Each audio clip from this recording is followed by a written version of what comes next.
ಯಾಮುನಾಚಾರ್ಯರ ಶಿಷ್ಯವರ್ಗದ ಪ್ರಾರ್ಥನೆಯನ್ನು ಮನ್ನಿಸಿ ರಾಮಾನುಜಾಚಾರ್ಯರು ಶ್ರೀರಂಗಕ್ಕೆ ತೆರಳಿ ಶ್ರೀರಂಗ ದೇವಸ್ಥಾನ ಮತ್ತು ಮಠದ ಅಧಿಪತ್ಯವನ್ನು ವಹಿಸಿಕೊಂಡರು. ದೇವತಾ ಕಾರ್ಯಗಳು ಯಾವ ಕುಂದು ಕೊರತೆಗಳಿಲ್ಲದೆ ಸುಮುಖವಾಗಿ ಜರುಗತೊಡಗಿದವು. ಆಚಾರ್ಯರು ಜಾರಿಗೆ ತಂದ ಸುಧಾರಣೆಗಳ ಪರಿಣಾಮವಾಗಿ ದೇವಸ್ಥಾನದ ಆದಾಯ ವೆಚ್ಚಗಳು ಅಧಿಕವಾದವು. ಹಳೆಯ ಅಧಿಕಾರಿಗಳ ಸಂಪಾದನೆ ಇಳಿಮುಖವಾಯಿತು. ಒಳಗೊಳಗೆ ಅವರು ಬುಸುಗುಟ್ಟುತ್ತಿದ್ದರು. ವಿಷಪ್ರಯೋಗ ಮಾಡಿ ಆಚಾರ್ಯರನ್ನು ಕೊನೆಗಾಣಿಸುವುದಕ್ಕೂ ಈ ದುಷ್ಟರು ಹಿಂಜರಿಯಲಿಲ್ಲ.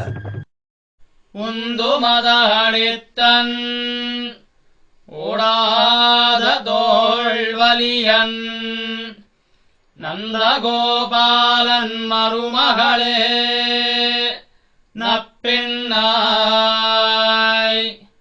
கந்தங்கமணங்குழலி ಕಡೆದಿರವಾಯ್.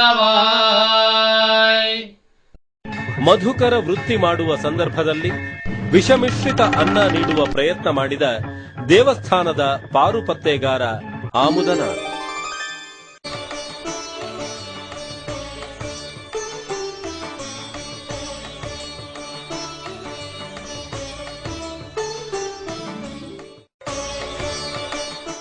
ಭಕ್ತರ ಕೋರಿಕೆಯ ಮೇರೆಗೆ ಅಂದಿನಿಂದ ಮಧುಕರ ವೃತ್ತಿಯನ್ನು ನಿಲ್ಲಿಸಿದರು. ಆಚಾರ್ಯ ಮಹಾಪೂರ್ಣರ ಪುತ್ರಿ ಅತ್ತುಳಾಯ್. ಅತ್ತೆಯ ಮನೆಯಲ್ಲಿ ಆಕೆಗೆ ಯಾವ ಸೌಖ್ಯವೂ ಇರಲಿಲ್ಲ. ಮೂಗಿಗೆ ಕವಡೆ ಕಟ್ಟಿಕೊಂಡು ದುಡಿಯುತ್ತಿದ್ದರೂ ಅತ್ತೆ ಕನಿಕರ ತೋರಿಸುತ್ತಿರಲಿಲ್ಲ. ಆ ಹೆಣ್ಣು ಮಗಳು ಒಮ್ಮೆ ಮಠಕ್ಕೆ ಬಂದು ಆಚಾರ್ಯರ ಮುಂದೆ ಕಣ್ಣೀರಿಟ್ಟಳು. ಇದನ್ನು ಕಂಡು ಆಚಾರ್ಯರು ಅತಿಯಾಗಿ ಮರುಗಿದರು. ಬಹಿಷ್ಕಾರ ಶಿಕ್ಷೆಗೆ ಗುರಿಯಾದ ತಂದೆಯ ಮಗಳಲ್ಲವೇ ನೀನು ಎಂದು ಹಂಗಿಸುತ್ತಿದ್ದಳು. ಇದನ್ನು ಕೇಳಿಸಿಕೊಂಡ ದಾಶರಥಿ ಗುರುಗಳ ಬಳಿಗೆ ಬಂದು ನಡೆದ ಸಮಾಚಾರವನ್ನೆಲ್ಲ ತಿಳಿಸಿ ದಿಗ್ಭ್ರಾಂತನಾಗಿ ನಿಂತರು. ಶಿಷ್ಯನ ವ್ಯಾಕುಲತೆಯನ್ನು ಗ್ರಹಿಸಿದ ರಾಮಾನುಜರು, ಗುರುವರ್ಯರಾದ ಮಹಾಪೂರ್ಣರು ಶ್ರೀ ವೈಷ್ಣವ ಮತಾಗ್ರಗಣ್ಯರು. ಒಮ್ಮೆ ನಿರ್ಗತಿಕನೂ ದಟ್ಟ ದರಿದ್ರನೂ ಅನಾಥನೂ ಆಗಿದ್ದ ಮಾರನಂಬಿ ಎಂಬ ಅಸ್ಪೃಶ್ಯನ ಶವ ಸಂಸ್ಕಾರವನ್ನು ತಾವೇ ಕೈಯಾರ ಮಾಡಬೇಕಾಗಿ ಬಂದಿತು. ಇದೇ ಅವರ ಬಹಿಷ್ಕಾರಕ್ಕೆ ಕಾರಣವಾಯಿತು. ನೀನು ಆಕೆಯ ಮನೆಗೆ ಹೋಗಿ ಸೇವಾವೃತ್ತಿ ಮಾಡುತ್ತಾ ಆಕೆಗೆ ಒತ್ತಾಸೆಯಾಗಿರು ಎಂದು ಆಜ್ಞಾಪಿಸಿದರು.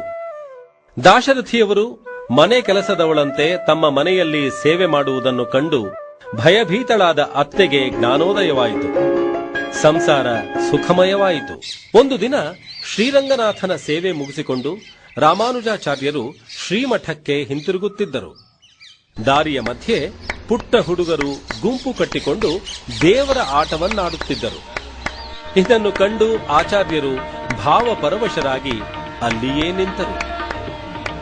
ತಗಡಿನ ರೇಕು, ಹಳೆಯ ಮೊರ, ತೂತು ಬಿದ್ದ ಜರಡಿ, ಮರದ ರೆಂಬೆ ಕೊಂಬೆ ಇತ್ಯಾದಿಗಳನ್ನು ಬಳಸಿಕೊಂಡು ಹುಡುಗರು ದೇವರ ತೇರನ್ನು ಕಟ್ಟಿದ್ದರು.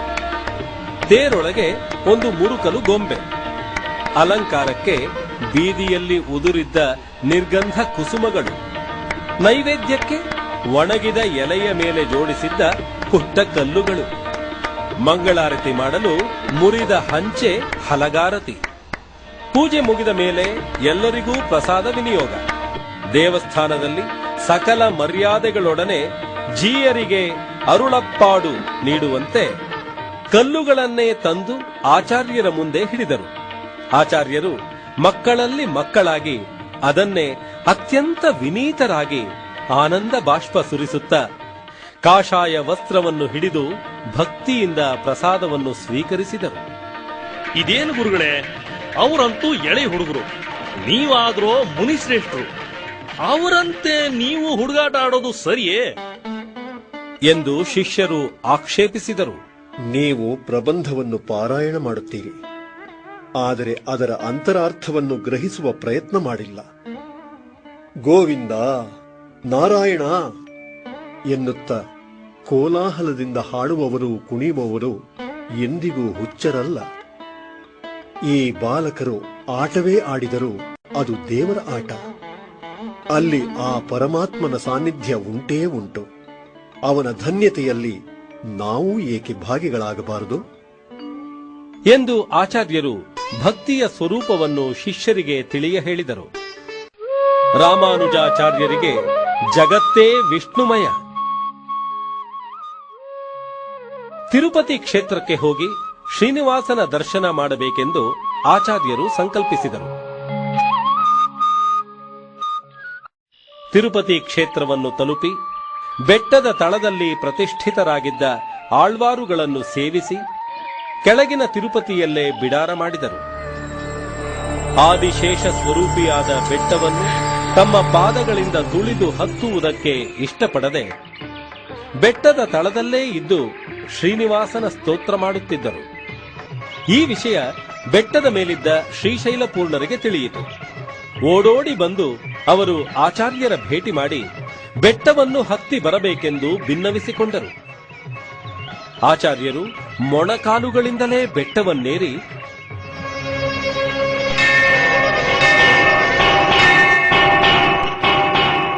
ಶ್ರೀನಿವಾಸನ ದಿವ್ಯ ದರ್ಶನ ಮಾಡಿ ದೇವರ ಸನ್ನಿಧಿಯಲ್ಲಿ ವೇದಾರ್ಥ ಸಂಗ್ರಹವನ್ನು ಪ್ರವಚನ ಮಾಡಿ ಶ್ರೀನಿವಾಸನ ಪರಮಾನುಗ್ರಹಕ್ಕೆ ಪಾತ್ರರಾದರು. ರಾಮಾನುಜಾಚಾರ್ಯರು ತಿರುಪತಿ ಯಾತ್ರೆಯನ್ನು ಕೈಗೊಂಡಾಗ ನಡೆದ ಈ ಪ್ರಸಂಗ ಮನ ಕಲಕುವಂಥದು.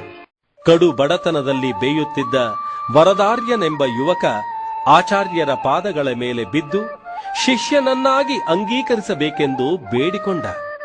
ತಥಾಸ್ತು ಎಂದರು ಆಚಾರ್ಯರು. ಬಡಬಗ್ಗರ ಓಣಿಯೊಂದರಲ್ಲಿ ರಾಮಾನುಜಾಚಾರ್ಯರು ಹಾದು ಹೋಗುತ್ತಾ ವರದಾರ್ಯನ ಛಿದ್ರವಾದ ಗುಡಿಸಲ ಬಳಿಗೆ ಬಂದರು. ವರದಾರ್ಯನ ಹೆಂಡತಿ ಅತ್ಯಂತ ಲಾವಣ್ಯವತಿ. ಗುಡಿಸಲಿನ ಕಿಂಡಿಯಿಂದ ತಲೆಯನ್ನು ಮಾತ್ರ ಹೊರಹಾಕಿ ನೀರು ತುಂಬಿದ ಕಣ್ಣುಗಳಿಂದ ಮುನೀಂದ್ರರ ದರ್ಶನ ಮಾಡುತ್ತಿದ್ದಳು. ಇದನ್ನು ಆಚಾರ್ಯರು ಗಮನಿಸಿದರು. ಹೊರಗೆ ಬಂದು ಆಚಾರ್ಯರ ಪಾದಗಳನ್ನು ಮುಟ್ಟಿ ಅನುಗ್ರಹೀತಳಾಗಬೇಕೆಂಬ ಆಕೆಯ ಆಸೆಯಾಗಿಯೇ ಉಳಿಯಬೇಕಾಗಿತ್ತು. ಕಾರಣ ಆಕೆಯ ಮೈಮೇಲಿನ ಹರಕು ಸೀರೆ ಆಕೆಯ ಮಾನ ಸಂರಕ್ಷಣೆಗೂ ಅಸಮರ್ಥವಾಗಿತ್ತು. ಅವಳ ದುಸ್ಥಿತಿಯನ್ನು ಗ್ರಹಿಸಿದ ರಾಮಾನುಜರ ಹೃದಯ ಕರಗಿ ನೀರಾಯಿತು. ತಾವು ಹೊದೆದಿದ್ದ ಅಂಗವಸ್ತ್ರವನ್ನೇ ತೆಗೆದು ಮಾಡದ ಕಡೆಗೆ ತೂರಿದರು. ಆಕೆ ಅದನ್ನು ಧರಿಸಿ ವಿನೀತಳಾಗಿ ಬಂದು ಆಚಾರ್ಯರ ಪಾದಗಳ ಮೇಲೆ ಬಿದ್ದು ಹೊರಳಾಡಿ ಕಣ್ಣೀರಿನ ಅಭಿಷೇಕ ಮಾಡಿದಳು. ಅವಳ ಪ್ರಾರ್ಥನೆಗೆ ಓಗೊಟ್ಟು ಆಚಾರ್ಯರು ಗುಡಿಸಲನ್ನು ಪ್ರವೇಶಿಸಿದರು. ಆಕೆಗೆ ಒಂದೆಡೆ ಮಹದಾನಂದ, ಇನ್ನೊಂದೆಡೆ ಹೇಳಲಾರದ ಸಂಕೋಚ. ಆಚಾರ್ಯರನ್ನು ಸತ್ಕರಿಸಲು ಮನೆಯಲ್ಲಿ ಒಂದು ಕಾಳು ಅಕ್ಕಿ ಸಹ ಇರಲಿಲ್ಲ. ಭಿಕ್ಷಾಟನೆಗೆ ಹೊರಟಿದ್ದ ವರದಾರ್ಯ ಇನ್ನೂ ಹಿಂದಿರುಗಿರಲಿಲ್ಲ. ಗುರುದೇವ, ಕ್ಷಣಕಾಲ ವಿಶ್ರಮಿಸಿಕೊಳ್ಳಿ. ಪಕ್ಕದ ಮನೆಯಲ್ಲಿ ಯಜ್ಞೇಶನೆಂಬ ಶ್ರೀಮಂತನಿದ್ದಾನೆ. ಆತ ನನ್ನ ಸೌಂದರ್ಯಕ್ಕೆ ಮಾರು ಹೋಗಿ ನನ್ನ ಸಂಗವನ್ನು ಬಹುಕಾಲದಿಂದ ಬಯಸುತ್ತಿದ್ದಾನೆ. ಕಡು ಬಡತನದ ಬೇಗೆ ನಮ್ಮನ್ನು ಸುಡುತ್ತಿದ್ದರೂ ಸರಿ, ನನ್ನ ಶೀಲಭಾಗ್ಯವನ್ನು ಈವರೆಗೂ ಕಾಪಾಡಿಕೊಂಡು ಬಂದಿದ್ದೇನೆ. ಮಾಂಸ ಮೂಳೆಗಳ ಗೂಡಾದ ಈ ಶರೀರ ಎಂದಿದ್ದರೂ ಬೂದಿಯಾಗಲೇಬೇಕು. ಈ ರಾತ್ರಿಯೇ ಅವನ ಕಾಮಜ್ವಾಲೆಯಲ್ಲಿ ಸುಟ್ಟು ಭಸ್ಮವಾಗಲಿ. ನನ್ನ ನಿರ್ಧಾರವನ್ನು ಅವನಿಗೆ ತಿಳಿಸಿ ಅವನಿಂದ ಹಣ ಪಡೆದು ತಮಗೆ ಸತ್ಕಾರ ಮಾಡಿ ಕೃತಕೃತ್ಯಳಾಗುತ್ತೇನೆ ಎಂದು ಒಂದೇ ಉಸಿರಿನಲ್ಲಿ ಹೇಳಿ ಅವರ ಪ್ರತ್ಯುತ್ತರಕ್ಕೂ ಕಾಯದೆ ಮಿಂಚಿನಂತೆ ಧಾವಿಸಿದಳು. ಯಜ್ಞೇಶನ ಕಣ್ಣು ತೆರೆಯಿತು. ಕ್ಷಮಿಸು ತಂಗಿ ಎಂದು ಹೇಳಿ ಆಕೆಯನ್ನು ಮುಂದು ಮಾಡಿಕೊಂಡು ಓಡಿ ಬಂದು ಆಚಾರ್ಯರ ಪಾದಗಳ ಮೇಲೆ ಬಿದ್ದು ಕ್ಷಮೆ ಬೇಡಿದ. ಶಿಷ್ಯನನ್ನಾಗಿ ಅಂಗೀಕರಿಸಬೇಕೆಂದು ಮೊರೆಯಿಟ್ಟ. ಧನುರ್ದಾಸನೆಂಬ ಮಲ್ಲಯುದ್ಧ ಪ್ರವೀಣ ಕನಕಾಂಗಿ ಎಂಬ ಸುಂದರ ಯುವತಿಯನ್ನು ಮೋಹಿಸಿ ಮದುವೆಯಾಗಿದ್ದ. ದೇವರ ಸೇವೆ ಮಾಡಲು ದಂಪತಿಗಳು ಶ್ರೀರಂಗ ಕ್ಷೇತ್ರಕ್ಕೆ ಬಂದಿದ್ದರು. ಉರಿ ಬಿಸಿಲು ಕೋಮಲಾಂಗಿಯ ಸುಂದರ ಕಣ್ಣುಗಳು ಎಲ್ಲಿ ಬಾಡಿ ಹೋಗುತ್ತದೆಯೋ ಎಂಬ ಕಾತರದಿಂದ ದಾರಿಯುದ್ದಕ್ಕೂ ಕೊಡೆಯನ್ನು ಹಿಡಿದು ಆಕೆಯ ಮೇಲೆ ನೆರಳು ನೀಡುತ್ತಾ ಹಿಂಬಾಲಿಸುತ್ತಿದ್ದ ಧನುರ್ದಾಸ. ಅದನ್ನು ಕಂಡು ಆಚಾರ್ಯರ ತುಟಿಯ ಮೇಲೆ ಕಿರುನಗೆ ಮೂಡಿತು. ಏನಯ್ಯ, ಹೀಗೇಕೆ ಆ ಯುವತಿಗೆ ಕೊಡೆ ಹಿಡಿಯುತ್ತಿರುವೆ? ಈ ಸುಂದರ ಕಣ್ಣುಗಳು ಜಗತ್ತಿನಲ್ಲಿಯೇ ಬೇರೆಲ್ಲೂ ಇಲ್ಲ. ಅದು ಬಾಡದಿರಲಿ ಎಂದು ಕೊಡೆ ಹಿಡಿದಿದ್ದೇನೆ. ಇದಕ್ಕಿಂತ ಸುಂದರ ಕಣ್ಣುಗಳನ್ನು ತೋರಿಸಿದರೆ ಈ ವ್ಯಾಮೋಹವನ್ನು ಬಿಡುವೆಯಾ? ಏನು? ಓಹೋ, ಖಂಡಿತವಾಗಿ ವ್ಯಾಮೋಹವನ್ನು ಬಿಟ್ಟು ನೀವು ತೋರುವ ಕಣ್ಣುಗಳಿಗೆ ದಾಸನಾಗುತ್ತೇನೆ. ಕೂಡಲೇ ಧನುರ್ದಾಸನನ್ನು ದೇವಸ್ಥಾನಕ್ಕೆ ಕರೆತಂದರು ಆಚಾರ್ಯರು. ಗರ್ಭಗುಡಿಯಲ್ಲಿ ಝಗಝಗಿಸುತ್ತಿದ್ದ ನಂದಾದೀಪ, ದೇವರಿಗೆ ಕಣ್ಣು ಸೆಳೆಯುವಂತಹ ಕೋರೈಸುವ ಹೂವಿನ ಅಲಂಕಾರ, ಘಮಘಮಿಸುವ ಧೂಪಾರತಿ, ಶಂಖ ಜಾಗಟೆ ಘಂಟೆಗಳ ನಿನಾದ, ಭಕ್ತ ವೃಂದದವರಿಂದ ದಾನ ಸೇವೆ. ಪರಿಯನಾಹಿ ಬಂದ ಅಬುಡನುಡಲ್ಗೇಂಡ ಅಮರಕ್ಕರಿಯ ಆದಿಪ್ಪಿರಾನ್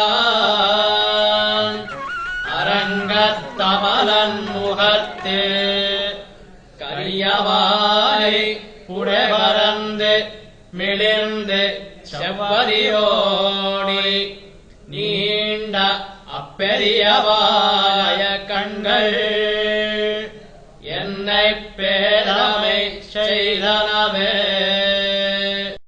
ಇಂತಹ ನಿನ್ನ ಪರಮಭೋಗ್ಯ ದಿವ್ಯಾರವಿಂದ ನಯನ ಸೌಂದರ್ಯವನ್ನು ಈ ಧನುರ್ದಾಸನಿಗೆ ತೋರು ಸ್ವಾಮಿ, ತೋರಿ ಅನುಗ್ರಹಿಸು. ಕೂಡಲೇ ಪರಮಾತ್ಮ ತನ್ನ ದಿವ್ಯ ನೇತ್ರ ಸೌಂದರ್ಯ ದರ್ಶನ ನೀಡಿದ. ಕ್ಷಣ ಮಾತ್ರದಲ್ಲಿ ಧನುರ್ದಾಸನಿಗೆ ಪುನರ್ಜನ್ಮ ಪಡೆದ ಅನುಭವವಾಯಿತು. ಬ್ರಹ್ಮಾನಂದ ಶರದಿಯಲ್ಲಿ ಮುಳುಗಿದಂತಾಗಿ ಮೂಕನಾಗಿ ಆಚಾರ್ಯರ ಪಾದಗಳಲ್ಲಿ ಬಿದ್ದ. ಆಚಾರ್ಯರ ಪರಮ ಶಿಷ್ಯನಾದ.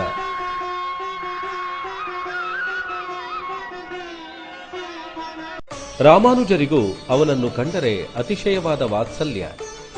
ಎಷ್ಟೋ ವೇಳೆ ನದಿಯ ಸ್ನಾನ ಮುಗಿಸಿ ಶುಚಿರ್ಭೂತರಾಗಿ ಬರುವಾಗಲೂ ಸಹ ಧನುರ್ದಾಸನ ಭುಜವನ್ನು ಆತುಕೊಂಡು ಬರುತ್ತಿದ್ದರು. ಕೆಲವು ಶಿಷ್ಯರಿಗೆ ಇದು ಸರಿಬೀಳುತ್ತಿರಲಿಲ್ಲ. ಸ್ನಾನಕ್ಕೆ ಹೋಗುವಾಗ ಬೇಕಾದರೆ ಆ ಪಂಚಮನ ಕೈ ಹಿಡಿದು ಹೋಗಲಿ, ಪವಿತ್ರ ಸ್ನಾನವಾದ ಮೇಲೂ ಅವನನ್ನು ಮುಟ್ಟಿಸಿಕೊಳ್ಳೋಣ ಎಂದರೇನು ಎಂದು ತಮ್ಮ ತಮ್ಮಲ್ಲಿ ಪಿಸುಗುಟ್ಟುಕೊಳ್ಳುತ್ತಿದ್ದರು. ಇದು ಆಚಾರ್ಯರ ಗಮನಕ್ಕೆ ಬಂದಿತು. ಅವರೊಂದು ಉಪಾಯ ಮಾಡಿದರು. ಶಿಷ್ಯ ದಾಶರಥಿಯನ್ನು ಕರೆದು, ಇವರೆಲ್ಲ ಮಲಗಿ ನಿದ್ರಿಸುತ್ತಿದ್ದಾಗ ಮೆಲ್ಲಗೆ ಹೋಗಿ ಒಣಗಲು ಹಾಕಿರುವ ಅವರ ಮಡಿ ಪಂಚಗಳೆಲ್ಲದರಲ್ಲೂ ಕೌಪೀನಕ್ಕೆ ಬೇಕಾಗುವಷ್ಟು ಬಟ್ಟೆಯನ್ನು ಹರಿದುತ್ತಾರೆ ಎಂದರು. ಬೆಳಗ್ಗೆ ಎದ್ದು ತಮ್ಮ ಮಡಿ ಬಟ್ಟೆಗಳೆಲ್ಲ ಹರಿದು ಹೋಗಿರುವುದನ್ನು ಕಂಡು, ಯಾರು ಈ ಅಪಚಾರ ಮಾಡಿದ ಧೂರ್ತ ಎಂದು ಒಬ್ಬರ ಮೇಲೆ ಒಬ್ಬರು ತಪ್ಪು ಹೊರಿಸುತ್ತಾ ಜಗಳ ಪ್ರಾರಂಭಿಸಿದರು. ಆಚಾರ್ಯರು ಶಿಷ್ಯರನ್ನು ಹತ್ತಿರ ಕರೆದು, ಎಲ್ಲರೂ ಸ್ವಲ್ಪ ಸಮಾಧಾನದಿಂದಿರಿ. ನಾನು ಧನುರ್ದಾಸನನ್ನು ವಿಚಾರಿಸಬೇಕಾಗಿದೆ. ಅವನನ್ನು ತುರ್ತು ಕಾರ್ಯದ ನೆಪದಲ್ಲಿ ನನ್ನ ಬಳಿಯೇ ಉಳಿಸಿಕೊಂಡಿರುತ್ತೇನೆ. ನೀವು ರಾತ್ರಿಯ ವೇಳೆ ಅವನ ಮನೆಗೆ ಹೋಗಿ ನಿದ್ದೆ ಮಾಡುತ್ತಿರುವ ಅವನ ಪತ್ನಿಯ ಮೈಮೇಲಿನ ಎಲ್ಲ ಒಡವೆಗಳನ್ನು ಅಪಹರಿಸಿಕೊಂಡು ಬನ್ನಿ ಎಂದು ಆಜ್ಞೆ ಮಾಡಿದರು. ಧನುರ್ದಾಸನಿಗೆ ಏನೋ ಗ್ರಹಚಾರ ಕಾದಿದೆ ಎಂದು ಶಿಷ್ಯರೆಲ್ಲ ಮನಸ್ಸಿನಲ್ಲಿಯೇ ಹಿರಿ ಹಿಗ್ಗಿದರು. ಸರಿರಾತ್ರಿ ಧನುರ್ದಾಸನ ಮಡದಿ ಎಡಮಗ್ಗುಲಾಗಿ ಮಲಗಿ ನಿದ್ರಿಸುತ್ತಿದ್ದಳು. ಶಿಷ್ಯರು ಬೆಕ್ಕಿನ ಹೆಜ್ಜೆ ಇಡುತ್ತಾ ಅವಳ ಬಳಿ ಬಂದರು. ಕೈಗೆ ಸಿಕ್ಕ ಒಡವೆಗಳನ್ನೆಲ್ಲ ದೋಚಿಕೊಂಡು ಬಂದು ಗುರುಗಳಿಗೆ ಒಪ್ಪಿಸಿದರು. ರಾಮಾನುಜರು ಧನುರ್ದಾಸನನ್ನು ಮನೆಗೆ ಹೋಗುವಂತೆ ಹೇಳಿ ಶಿಷ್ಯರನ್ನು ಕರೆದು, ಈಗ ಮತ್ತೆ ಅವನ ಮನೆಗೆ ಹೋಗಿ ಸತಿಪತಿಗಳ ನಡುವೆ ನಡೆಯುವ ಮಾತುಕತೆಗಳನ್ನು ಜಾಗರೂಕತೆಯಿಂದ ಆಲಿಸಿ ನನಗೆ ಬಂದು ತಿಳಿಸಿ ಎಂದರು. ಶಿಷ್ಯರು ಧನುರ್ದಾಸನ ಮನೆಗೆ ಬಂದು ಕಿಟಕಿಯ ಬಳಿ ಗೋಡೆಗೆ ಕಿವಿಗಳನ್ನಂಟಿಸಿಕೊಂಡು ಗಂಡ ಹೆಂಡಿರ ಸಂಭಾಷಣೆಯನ್ನು ಕೇಳುತ್ತಾ ಕುಳಿತರು. ಕನಕಾಂಗಿ, ಎಲ್ಲಿ ಎಲ್ಲಿ ನಿನ್ನ ಮೈಮೇಲಿನ ಕೆಲವು ಆಭರಣಗಳು ಕಾಣಿಸುತ್ತಿಲ್ಲವಲ್ಲ? ಒಡವೆ ವಸ್ತ್ರಗಳ ವಿಷಯದಲ್ಲಿ ನನಗೆ ಅತೀವ ವ್ಯಾಮೋಹವಿದೆ ಎಂದು ಭಕ್ತರು ಸಂಶಯಪಟ್ಟರೋ ಏನೋ. ಪರೀಕ್ಷಿಸುವ ಸಲುವಾಗಿ ಆಚಾರ್ಯರ ಕೆಲವು ಶಿಷ್ಯರು ರಾತ್ರಿ ಮನೆಗೆ ನುಗ್ಗಿದರು. ಎಡಮಗ್ಗುಲಾಗಿ ಮಲಗಿದ್ದೆ. ಕೈಗೆ ಸಿಕ್ಕ ಆಭರಣಗಳನ್ನು ಒಂದೊಂದಾಗಿ ಕಳಚಿಕೊಂಡರು. ಉಳಿದ ಆಭರಣಗಳನ್ನು ಕಳಚಿಕೊಂಡು ಹೋಗಲಿ ಎಂಬ ಸದುದ್ದೇಶದಿಂದ ಮೆಲ್ಲಗೆ ಬಲಮಗ್ಗುಲಿಗೆ ಹೊರಳಿದೆ. ನನಗೆ ಎಚ್ಚರವಾಗಿರಬೇಕೆಂದು ಭಯಬಿದ್ದು ಎಲ್ಲರೂ ಪಲಾಯನ ಮಾಡಿದರು. ಪಾಪ, ಅವರು ಪಟ್ಟ ಶ್ರಮಕ್ಕೆ ತಕ್ಕ ಪ್ರತಿಫಲ ಸಿಗಲಿಲ್ಲ.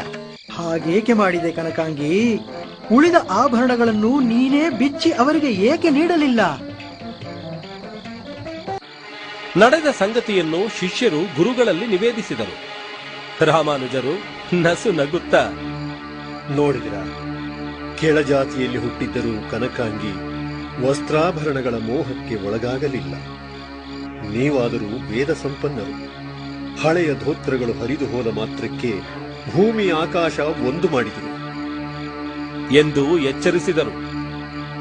ಶಿಷ್ಯರು ನಾಚಿಕೆಯಿಂದ ತಲೆ ತಗ್ಗಿಸಿದರು. ಯಾಮುನಾಚಾರ್ಯರಿಗೆ ಇತ್ತ ವಚನದಂತೆ ರಾಮಾನುಜಾಚಾರ್ಯರು ವ್ಯಾಸ ಸೂತ್ರಗಳಿಗೆ ವ್ಯಾಖ್ಯಾನ ರಚಿಸಬೇಕೆಂದು ಸಂಕಲ್ಪಿಸಿದರು. ಅವರಿಗೆ ಅಗತ್ಯವಾಗಿದ್ದ ಬೋಧಾಯನ ಸೂತ್ರ ಎಂಬ ಆಧಾರ ಗ್ರಂಥ ಕಾಶ್ಮೀರದ ಸರಸ್ವತಿ ಭಂಡಾರದಲ್ಲಿ ದೊರೆಯುವುದಾಗಿ ತಿಳಿಯಿತು. ಶಿಷ್ಯರ ಸಮೇತರಾಗಿ ಕಾಲ್ನಡಿಗೆಯಲ್ಲೇ ಪ್ರಯಾಣ ಬೆಳೆಸಿದರು. ದ್ವಾರಕ, ಮಧುರ, ಬೃಂದಾವನ, ಪುಷ್ಕರ, ಅಯೋಧ್ಯೆ, ಪ್ರಯಾಗ, ನೈಮಿಷಾರಣ್ಯ, ಬದರಿ, ಸಾಲಿಗ್ರಾಮ ಮುಂತಾದ ಪುಣ್ಯ ಕ್ಷೇತ್ರಗಳ ದರ್ಶನ ಮಾಡಿಕೊಂಡು ಕಾಶಿಗೆ ತಲುಪುವ ವೇಳೆಗೆ 6-8 ವರ್ಷಗಳೇ ಉರುಳಿದ್ದವು. ಅರಮನೆಗೆ ವಿಜಯ ಮಾಡಿಸಿ ದೊರೆಯ ಬಳಿ ತಮ್ಮ ಆಗಮನದ ಉದ್ದೇಶವನ್ನು ತಿಳಿಸಿದರು. ಗ್ರಂಥವನ್ನು ಕೂಡಲೇ ತಂದು ಆಚಾರ್ಯರಿಗೆ ಒಪ್ಪಿಸುವಂತೆ ರಾಜ ಗ್ರಂಥಪಾಲಕನಿಗೆ ಆದೇಶವಿತ್ತ. ಅದು ಅತ್ಯಂತ ಅಮೂಲ್ಯವಾದ ಗ್ರಂಥ ಪ್ರಭು. ಒಂದು ವೇಳೆ ನಮ್ಮ ಕೈ ತಪ್ಪಿದರೆ ಮತ್ತೆ ದೊರಕುವುದು ದುರ್ಲಭ. ಯತಿಗಳು ಗ್ರಂಥಾವಲೋಕನವನ್ನು ಇಲ್ಲಿಯೇ ಮಾಡಿ ಊರಿಗೆ ಹಿಂದಿರುಗಿದ ಮೇಲೆ ವ್ಯಾಖ್ಯಾನ ರಚನೆಯನ್ನು ಕೈಗೊಳ್ಳಬಹುದು ಎಂದು ಆಸ್ಥಾನದ ವಿದ್ವಾಂಸರು ತಡೆಗಟ್ಟಿದರು. ದೊರೆ ಆಚಾರ್ಯರತ್ತ ನೋಡಿದ. ಅಷ್ಟು ವಿಸ್ತಾರವಾದ ಗ್ರಂಥವನ್ನೆಲ್ಲ ಒಂದೇ ದಿನದಲ್ಲಿ ಅಧ್ಯಯನ ಮಾಡುವುದು ಹೇಗೆ ಎಂದ ರಾಮಾನುಜರು ಯೋಚನಾಪರರಾದರು. ಅಂದು ಸೂತ್ರ ಗ್ರಂಥವನ್ನು ಅರ್ಧ ಅಧ್ಯಯನ ಮಾಡುವ ವೇಳೆಗೆ ದಿನ ಕಳೆದಿತ್ತು. ಗ್ರಂಥವನ್ನು ಹಿಂತಿರುಗಿಸಬೇಕಲ್ಲ, ಇನ್ನರ್ಥವನ್ನು ನೋಡಲೇ ಇಲ್ಲವಲ್ಲ ಎಂದು ಚಿಂತಾಮಗ್ನರಾಗಿದ್ದಾಗ, ಆಚಾರ್ಯ, ಚಿಂತೆಗೆ ಕಾರಣವಿಲ್ಲ. ತಾವು ಮೊದಲ ಅರ್ಧ ಗ್ರಂಥವನ್ನ ಅಧ್ಯಯನ ಮಾಡುತ್ತಿದ್ದಾಗ ನಾನು ಉಳಿದ ಅರ್ಧವನ್ನ ಓದ್ದೆ. ತಾವು ವಿಶ್ರಮಿಸಿದಾಗ ಮೊದಲ ಅರ್ಧವನ್ನ ಓದ್ದೆ. ಈಗ ಸಂಪೂರ್ಣ ಗ್ರಂಥ ಕಂಠಸ್ಥವಾಗಿದೆ. ಏಕಸಂಧಿಗ್ರಾಹಿಯಾಗಿ ಪರಮೋಪಕಾರ ಮಾಡಿದ ಶಿಷ್ಯನನ್ನ ಆಚಾರ್ಯರು ಗಾಢಾಲಿಂಗನ ಮಾಡಿ ಆನಂದ ಬಾಷ್ಪ ಹರಿಸಿದರು. ಸಮಸ್ಯೆ ಬಗೆಹರಿದುದಕ್ಕಾಗಿ ರಾಜನಿಗೆ ಅತ್ಯಂತ ಸಂತೋಷವಾಯಿತು. ಶಾರದಾದೇವಿಯ ಬಳಿ ಇದ್ದ ಹಯಗ್ರೀವ ದೇವರ ಬಂಗಾರದ ಪ್ರತಿಮೆಯನ್ನು ಆಚಾರ್ಯರಿಗೆ ಸಮರ್ಪಿಸಿದ ರಾಜ, ನಿಮ್ಮ ಮಹತ್ಕಾರ್ಯ ಕಾಶ್ಮೀರ ನಗರಾಭಿಮಾನಿ ದೇವತೆಯ ಅನುಗ್ರಹದಿಂದ ಸುಲಲಿತವಾಗಿ ಜರುಗುವಂತಾಗಲಿ ಎಂದು ಹಾರೈಸುತ್ತಾ ಸಾಷ್ಟಾಂಗವೆರಗಿದ.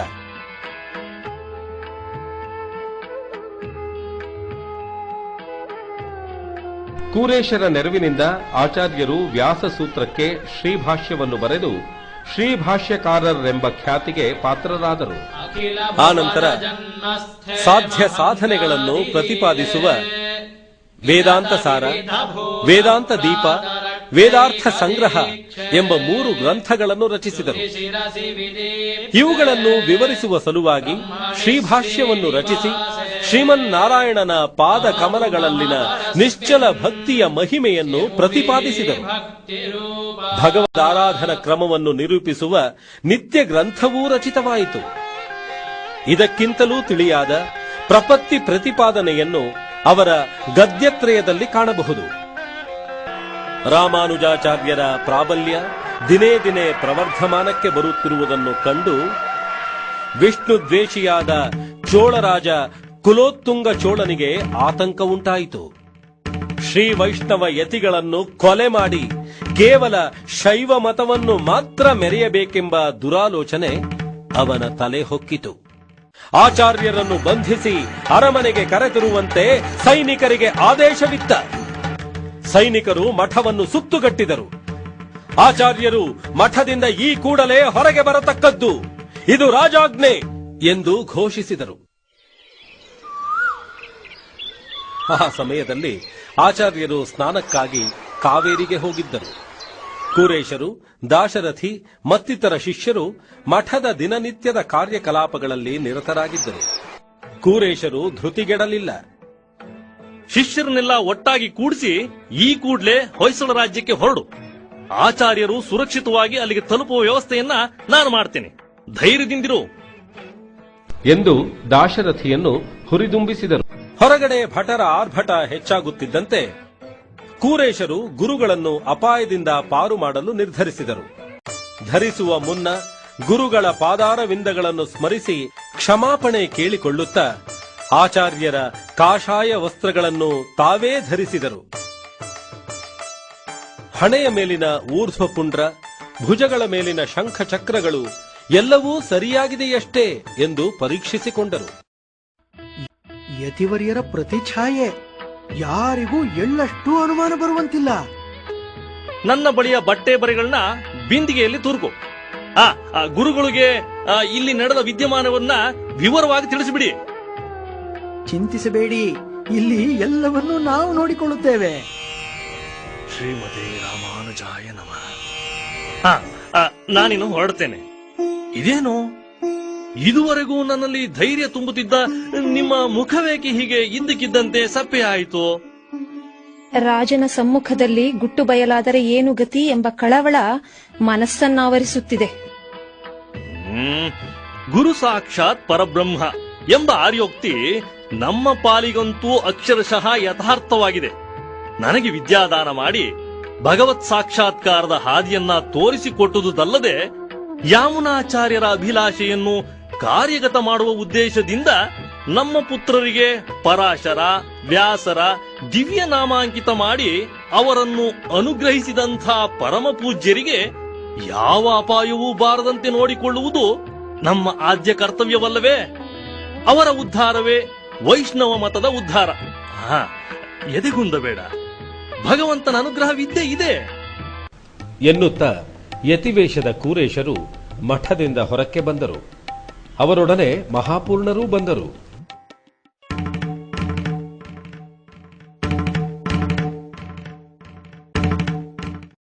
ವಟು ತಂದ ಪತ್ರವನ್ನು ಆಚಾರ್ಯರು ಓದಿಕೊಂಡರು. ಕೂರೇಶರ ಗುರುಭಕ್ತಿಯನ್ನು, ತ್ಯಾಗ ಮನೋಭಾವವನ್ನು ಮನದಲ್ಲಿಯೇ ಕೊಂಡಾಡುತ್ತಾ ಮಠಕ್ಕೆ ಧಾವಿಸಿ ಬಂದರು. ದಾರುಣ ವಾರ್ತೆಯೊಂದು ಕಾದಿತ್ತು. ವೇಷಧಾರಿಯಾದ ಕೂರೇಶರ ಗುಟ್ಟು ಬಯಲಾಯಿತು.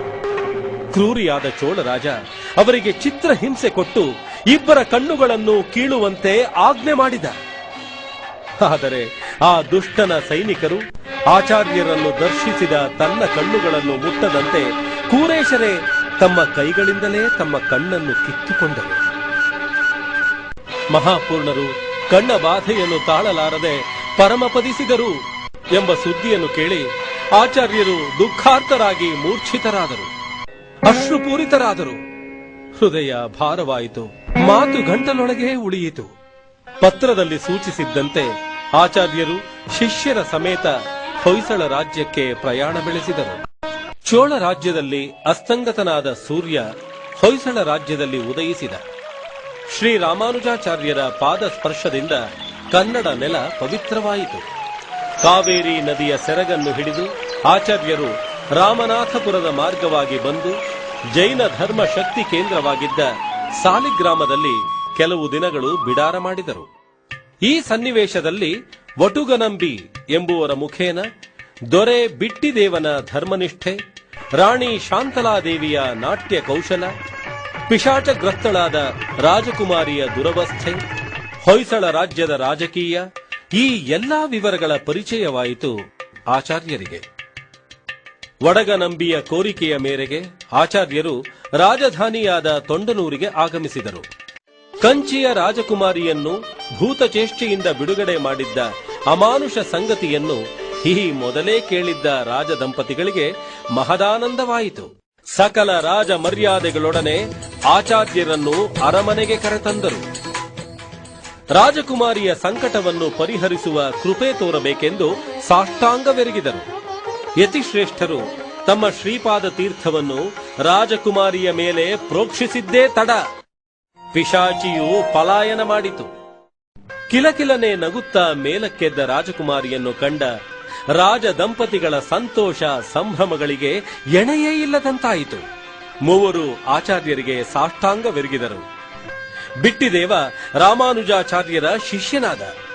ಶ್ರೀ ವೈಷ್ಣವ ಧರ್ಮವನ್ನವಲಂಬಿಸಿ ಆಚಾರ್ಯರು ಅನುಗ್ರಹಿಸಿದ ವಿಷ್ಣುವರ್ಧನ ಎಂಬ ನೂತನ ನಾಮಕರಣದಿಂದ ಸುವಿಖ್ಯಾತನಾದ. ದಿನೇ ದಿನೇ ಆಚಾರ್ಯರ ಕೀರ್ತಿ ಚಂದ್ರಿಕೆ ಎಲ್ಲೆಡೆ ಹರಡುತ್ತಿರುವುದನ್ನು ಕಂಡು ಜೈನ ಮತಾವಲಂಬಿಗಳು ಅಸೂಯಾಪರರಾದರು. ಬಿಟ್ಟಿದೇವ ಶ್ರೀ ವೈಷ್ಣವ ಮತವನ್ನವಲಂಬಿಸಿದ್ದಂತೂ ಉರಿಯುವ ಬೆಂಕಿಗೆ ತುಪ್ಪ ಸುರಿದಂತಾಗಿತ್ತು. ಆಚಾರ್ಯರನ್ನು ವಾದದಲ್ಲಿ ಪರಾಭವಗೊಳಿಸಿ ಅರಸನನ್ನು ಮತ್ತೆ ತಮ್ಮ ಮತಕ್ಕೆ ಸೆಳೆದುಕೊಳ್ಳಬೇಕೆಂದು ಪಣ ತೊಟ್ಟರು. ನರಸಿಂಹಸ್ವಾಮಿಯ ದಿವ್ಯ ಸನ್ನಿಧಿಯಲ್ಲಿ ವಾದ ವಿವಾದಗಳು ನಡೆಯತಕ್ಕದ್ದೆಂದು ನಿರ್ಧಾರವಾಯಿತು. ಮಹಾದ್ವಾರದ ತೆರೆಯ ಹಿಂದೆ ಆಚಾರ್ಯರು, ಮುಂದೆ ಜೈನ ವಾದಪಟುಗಳು. ಆಚಾರ್ಯರು ತಮ್ಮ ಮೂಲ ಸ್ವರೂಪವಾದ ಸಹಸ್ರ ನಾಲಿಗೆಗಳುಳ್ಳ ಆದಿಶೇಷನ ರೂಪ ತಾಳಿ ವಾದಕ್ಕೆ ಸಿದ್ಧರಾದರು. ಸಾವಿರಾರು ಜನ, ಸಾವಿರಾರು ಪ್ರಶ್ನೆಗಳು, ಸಾವಿರ ಪ್ರಶ್ನೆಗಳಿಗೆ ಸಾವಿರ ನಾಲಿಗೆಯಿಂದ ಏಕಕಾಲದಲ್ಲಿ ಉತ್ತರ ನೀಡಿದರು. ನಡೆದ ವಾದ ವಿವಾದಗಳಲ್ಲಿ ಎದುರಾಳಿಗಳು ಪರಾಜಯ ಹೊಂದಿದರು. ಆಚಾರ್ಯರು ಅವರೆಲ್ಲರನ್ನೂ ಉದಾರ ಹೃದಯದಿಂದ ಮನ್ನಿಸಿ ತಮ್ಮ ಶಿಷ್ಯರನ್ನಾಗಿಸಿಕೊಂಡರು. ಹೀಗೆಯೇ ಯತಿ ಸಾರ್ವಭೌಮರು ಶ್ರವಣ ಬೆಳಗೊಳದಲ್ಲಿ ಜೈನರನ್ನು, ವಾದದಲ್ಲಿ ಜಯಿಸಿ ಆಶ್ರಯಿಸಿ ಬಂದವರನ್ನು ತಮ್ಮ ಶಿಷ್ಯವರ್ಗಕ್ಕೆ ಸೇರಿಸಿಕೊಂಡರು. ತೊಂಡನೂರಿನಲ್ಲಿ ಒಂದು ರಾತ್ರಿ ಶಯನಿಸಿಕೊಂಡಿರುವಾಗ ಶ್ರೀಮನ್ನಾರಾಯಣ ಸ್ವಪ್ನದಲ್ಲಿ ದರ್ಶನವಿತ್ತು. ಆ ವೇಳೆಗೆ ಹಣೆಗೆ ಧರಿಸುವ ಶ್ವೇತ ಮೃತ್ತಿಕೆ ಮುಗಿಯುತ್ತಾ ಬಂದಿದ್ದು ಆಚಾರ್ಯರ ಚಿಂತೆಗೆ ಕಾರಣವಾಯಿತು. ಎಲೈ ಯತೀಂದ್ರ, ಚಿಂತಿಸಬೇಡ. ಇಲ್ಲಿ ಸಮೀಪದಲ್ಲಿರುವ ಯಾದವಾಚಲದಲ್ಲಿ ಶ್ವೇತ ಮೃತ್ತಿಕೆ ಸಮೃದ್ಧವಾಗಿದೆ. ತುಳಸೀವನದ ಮಾರ್ಗವನ್ನು ಅನುಸರಿಸಿ ಶೀಘ್ರವಾಗಿ ಬಾ. ವರಾಹ ತೀರ್ಥದ ದಕ್ಷಿಣದಲ್ಲಿ ಸಂಪಿಗೆಯ ಮರಗಳಿವೆ.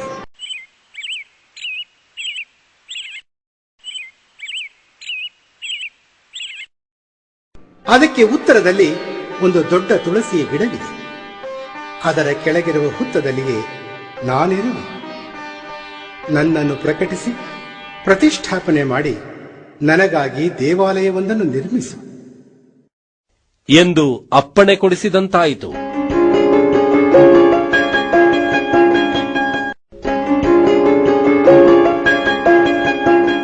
ಬೆಳಕು ಹರಿದ ಮೇಲೆ ಆಚಾರ್ಯರು ಶಿಷ್ಯರೆಲ್ಲರಿಗೂ ಸ್ವಪ್ನ ವೃತ್ತಾಂತವನ್ನು ತಿಳಿಸಿ ಯಾದವಾದ್ರಿಗೆ ಪ್ರಯಾಣ ಬೆಳೆಸಿದರು. ಯತೀಂದ್ರರ ಅಪೇಕ್ಷೆಯಂತೆ ರಾಜ ವಿಷ್ಣುವರ್ಧನನು ಅವರನ್ನು ಅನುಸರಿಸಿದ.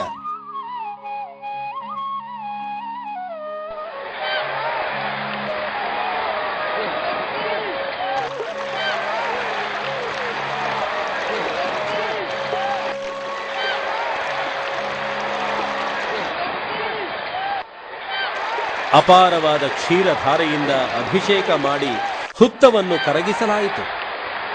ಅಪ್ರಾಕೃತವಾದ ಜ್ಯೋತಿ ಕಂಡಿತು.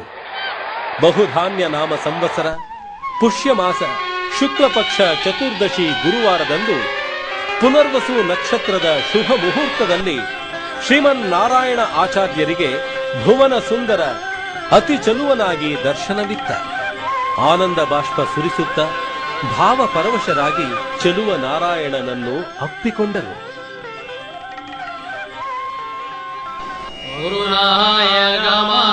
குருநாயகமாய் ஓடவுலவுடாண்டவர் கருணாய் கவர்ந்தகாலர் சிதஹியபானயர் பெருநாடு காணா இம்மையிலே பிச்சதான் கொள்வர் திருநாரணந்தாள் காலம் பெறச் சிந்தெத்துய்மினோ ಎಂದು ಕುಣಿದಾಡುತ್ತಾ ಭಾವ ಪರವಶರಾದರು. ಅಲ್ಲಿ ದನಕರು ಕುರಿಗಳನ್ನು ಮೇಯಿಸುತ್ತಿದ್ದ ಅಂತ್ಯಜರ ಸಹಾಯದಿಂದ ದೇವರನ್ನು ಊರೊಳಗೆ ವಿಜಯ ಮಾಡಲಾಯಿತು. ಭಕ್ತ ವೃಂದದ ಜಯಕಾರ, ಭೇರಿ ಮೃದಂಗಾದಿ ಮಂಗಳ ವಾದ್ಯಗಳ ನಾದ ಘೋಷ ನಭೋಮಂಡಲವನ್ನಡರಿತು. ಆಚಾರ್ಯರು ಸ್ವತಃ ಪರಮಾತ್ಮನಿಗೆ ಕ್ಷೀರಾಭಿಷೇಕ ಮಾಡಿ 3 ದಿನ ಪರ್ಯಂತ ಸ್ವಹಸ್ತದಿಂದ ಆರಾಧನೆ ಮಾಡಿದರು. ಆಚಾರ್ಯರು ವೇದ ಪುಷ್ಕರಣಿಯಲ್ಲಿ ಸ್ನಾನ ಮಾಡಿ ಆವರೆಗೆ ಧರಿಸಿದ್ದ ಶ್ವೇತ ವಸ್ತ್ರವನ್ನು ತ್ಯಜಿಸಿ ಪರಿಧಾನ ಶಿಲೆಯ ಮೇಲಿಟ್ಟು ಕಾಷಾಯ ವಸ್ತ್ರವನ್ನು ಮತ್ತೆ ಸ್ವೀಕಾರ ಮಾಡಿ ಈ ಮಹತ್ ಕಾರ್ಯದಲ್ಲಿ ನೆರವು ನೀಡಿದವರಿಗೆ ಸನ್ಮಾನ ಮಾಡಿದರು.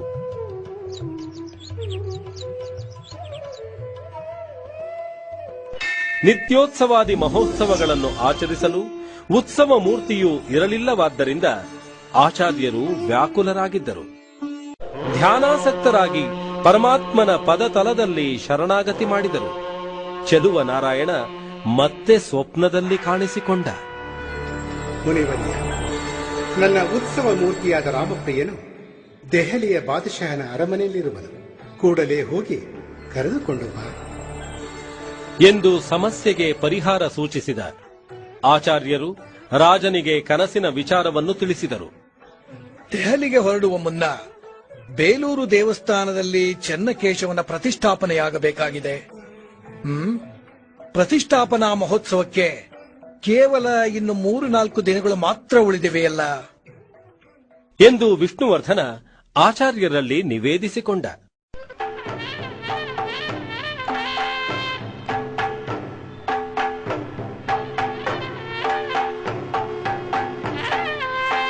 ಆಚಾರ್ಯರು ಬೇಲೂರಿಗೆ ಪ್ರಯಾಣ ಬೆಳೆಸಿ ಅಲ್ಲಿನ ಕೆಲಸ ಕಾರ್ಯಗಳನ್ನು ಪರಿಶೀಲಿಸತೊಡಗಿದರು. ಶಿಲ್ಪಿ ಜಕ್ಕಣ್ಣಾಚಾರ್ಯನನ್ನು ಮುಂದಿಟ್ಟುಕೊಂಡು ವಿಗ್ರಹಗಳನ್ನು ಒಂದೊಂದಾಗಿ ವೀಕ್ಷಿಸುತ್ತಾ ಬಂದರು. ರಾಣಿ ಶಾಂತಲಾದೇವಿ ಅಭಿನಯಿಸಿದ ವಿವಿಧ ಭಂಗಿಗಳನ್ನು ಜಕಣಾಚಾರಿ ಅತ್ಯಂತ ರಮಣೀಯವಾಗಿ ಶಿಲೆಯಲ್ಲಿ ಅರಳಿಸಿದ್ದುದನ್ನು ಕಂಡು ಆಚಾರ್ಯರು ತಮ್ಮ ಅಪಾರವಾದ ಮೆಚ್ಚುಗೆಯನ್ನು ವ್ಯಕ್ತಪಡಿಸಿದರು. ಚೆನ್ನಕೇಶವನ ವಿಗ್ರಹ ಎಲ್ಲಿ ಜಕ್ಕಣ? ಅದನ್ನೇ ಹೇಳುವವನಿದ್ದೆ ಗುರುದೇವ. ನಾನು ಕಡೆದಿರುವ ಮೂಲ ವಿಗ್ರಹ ಪೂಜಾರ್ಹವಲ್ಲ. ವಿಗ್ರಹದ ಹೊಕ್ಕಳ ಭಾಗದಲ್ಲಿ ನೀರು ನಿಂತಿದೆ, ಕಪ್ಪೆಯೊಂದು ಅಲ್ಲಿ ವಾಸಿಸುತ್ತಿದೆ ಎಂದು ನನ್ನ ಮಗ ಡಂಕಣ ವಾದಿಸುತ್ತಿದ್ದಾನೆ. ಅವನ ಆಕ್ಷೇಪಣೆಗೆ ಆಧಾರವೇನು? ಇದೇ ವಿಗ್ರಹಕ್ಕೆ ಸವರಿದ ಚಂದನ ಹೊಕ್ಕಳ ಭಾಗವನ್ನುಳಿದು ಮಿಕ್ಕೆಲ್ಲ ಕಡೆ ಸಂಪೂರ್ಣವಾಗಿ ಒಣಗಿದೆ. ಹೊಕ್ಕಳ ಭಾಗದಲ್ಲಿ ಮಾತ್ರ ಇನ್ನೂ ಹಸಿಯಾಗಿಯೇ ಉಳಿದಿದೆ. ಹೊಕ್ಕಳ ಭಾಗದ ಮೇಲಿನ ಪದರವನ್ನು ಉಳಿಯಿಂದ ಉಪಾಯವಾಗಿ ಎಬ್ಬಿಸು ನೋಡೋಣ. ಕಲ್ಲು ಚಿಪ್ಪು ಎಗರಿದೊಡನೆಯೇ ನೀರು ಜಿನುಗಿತು. ದುಂಬಿ ಗಾತ್ರದ ಕಪ್ಪೆಯೊಂದು ಹೊರಗೆ ಕುಪ್ಪಳಿಸಿತು. ನೋಡಿದವರೆಲ್ಲ ವಿಸ್ಮಿತರಾದರು. ಆಚಾರ್ಯರು ಡಂಕನ ಬೆನ್ನು ತಟ್ಟಿದರು. ಪುತ್ರಾದಿಚ್ಛೇತ್ ಪರಾಜಯಂ, ಇಂಥ ಚತುರನಾದ ಮಗನನ್ನು ಪಡೆದ ನೀನೇ ಧನ್ಯಶಾಲಿ ಎಂದು ನಿಸ್ತೇಜನಾಗಿದ್ದ ಜಕ್ಕಣನನ್ನು ಹುರಿದುಂಬಿಸಿದರು. ಹೊಸದಾದ ವಿಗ್ರಹವನ್ನು ಕಡೆಯಲು ಕಾಲಾವಕಾಶವಿಲ್ಲವಲ್ಲ ಎಂದು ಆತಂಕಗೊಂಡಿದ್ದ ವಿಷ್ಣುವರ್ಧನ ಹಾಗೂ ಶಾಂತಲಾದೇವಿಯರನ್ನು ಕುರಿತು ಚಿಂತಿಸಬೇಡಿ, ನಾವು ದೆಹಲಿಯಿಂದ ಹಿಂದಿರುಗುವವರೆಗೂ ಕಾಲಾವಕಾಶವಿದೆ ಎಂದು ಸಮಾಧಾನ ಹೇಳಿದರು. ರಾಮಾನುಜಾಚಾರ್ಯರು ಮಿತ ಪರಿವಾರದೊಂದಿಗೆ ದೆಹಲಿಗೆ ಪ್ರಯಾಣ ಬೆಳೆಸಿದರು. ತಮ್ಮ ಆಗಮನದ ಸುದ್ದಿಯನ್ನು ಶಿಷ್ಯರ ಮುಖೇನ ಬಾದಶಹರಿಗೆ ತಿಳಿಯಪಡಿಸಿದರು. ಬಾದಶಃ ಅತ್ಯಂತ ವೈಭವದಿಂದ ಯತೀಂದ್ರರನ್ನು ಅರಮನೆಗೆ ಕರೆದುಕೊಂಡು ಬಂದು ಸತ್ಕರಿಸಿ ಕುಶಲ ಪ್ರಶ್ನೆ ಮಾಡಿದ. ಪೂಜ್ಯರೇ, ತಮ್ಮ ಆಗಮನದ ಉದ್ದೇಶವೇನೆಂದು ಕೇಳಬಹುದೇ? ನಮಗೆ ಬೇಕಾದ ಉತ್ಸವ ಮೂರ್ತಿ ರಾಮಪ್ರಿಯ ನಿನ್ನ ಅರಮನೆಯಲ್ಲಿರುವುದಾಗಿ ತಿಳಿಯಿತು. ಅವನನ್ನು ಸಂಗಡ ಕರೆದುಕೊಂಡು ಹೋಗೋಣವೆಂದು ಬಂದಿದ್ದೇನೆ. ಹಿಂದೆ ನಾನು ಕೈಗೊಂಡಿದ್ದ ದಂಡಯಾತ್ರೆಯ ಸಂದರ್ಭದಲ್ಲಿ ದೋಚಿ ತಂದ ವಿಷ್ಣುಮೂರ್ತಿ ಶಿವಮೂರ್ತಿಗಳೆಲ್ಲವನ್ನು ತಮಗೆ ತೋರಿಸುತ್ತೇನೆ. ಅವುಗಳಲ್ಲಿ ತಮಗೆ ಬೇಕಾದ ವಿಗ್ರಹವಿದ್ದಲ್ಲಿ ಅಗತ್ಯವಾಗಿ ಕೊಂಡೊಯ್ಯಬಹುದು. ತಾವು ನನ್ನ ಸಂಗಡ ಬರೋಣವಾಗಲಿ.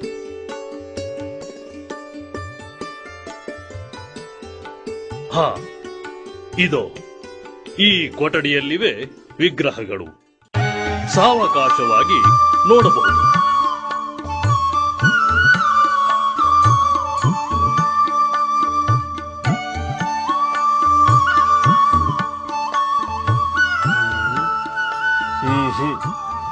ಇಲ್ಲ, ಇವುಗಳಲ್ಲಿ ಯಾವುದೂ ನಮ್ಮ ರಾಮಪ್ರಿಯನಲ್ಲ.